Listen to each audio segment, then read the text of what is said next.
అందరికీ నమస్కారం. నా పేరు సురేష్. ఇటీవల జరిగిన stage fear topic Srinivas Perumala sir చాలా ఎగ్జైట్మెంట్, నెక్స్ట్ ఏం జరుగుతుందో అనే ఫీలింగ్ మాలో వచ్చేసింది. అదేవిధంగా మనం ఒక స్టేజ్ మీద స్పాట్ లైట్గా ఉండాలంటే స్టేజ్ని మనం ఏ విధంగా వాడుకోవాలి అనే పాయింట్ కూడా సార్ చాలా బాగా చెప్పారు. దానికి సంబంధించి ఒక డైమండ్ స్టోరీ కూడా సార్ చెప్పారు. స్టేజ్ మీద ఉన్నంతసేపు మన మేకింగ్, మనం ఏది చెప్పిన ఆడియన్స్ వింటారు అనే కాన్ఫిడెన్స్ సార్ చెప్పే విధానంలో మాకు అనిపించింది. ఒక మ్యారేజ్ ఫంక్షన్లో స్టేజ్ ఫియర్ ఏ విధంగా పోగొట్టుకోవచ్చు అనే పాయింట్స్ కూడా సార్ ఒక 3-4 పాయింట్స్ సార్ బాగా అద్భుతంగా చెప్పారు. ఒక సినిమాలో యాక్టర్కి ఒక క్యారెక్టర్ ఇస్తే దానికి ఏ విధంగా ప్రాణం పోస్తారో సార్ కూడా ఈ సెషన్ను ఆ విధంగా కొనసాగించారు.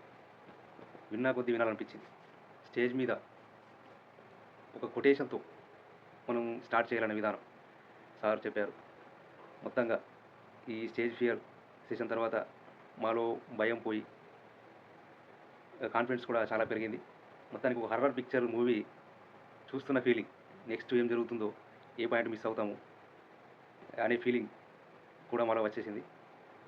మళ్ళీ కాన్ఫిడెన్స్ ఎలా బిల్డ్ చేసుకోవాలనే పాయింట్స్ కూడా సార్ చాలా బాగా చెప్పారు. చాలా ధన్యవాదాలు.